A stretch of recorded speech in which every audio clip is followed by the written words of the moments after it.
potentially dangerous weather situations. Specially built receivers are automatically activated to warn of the impending hazard. Tests of these receivers are normally conducted by the National Weather Service every Wednesday between 11 a.m. and noon. When there is a threat of or existing severe weather in the area, the test will be postponed until the following day. Me too. This ends the test of the National Weather Service weather radio warning alarm.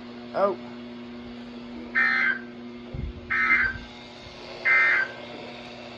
This is a test of the National Weather Service weather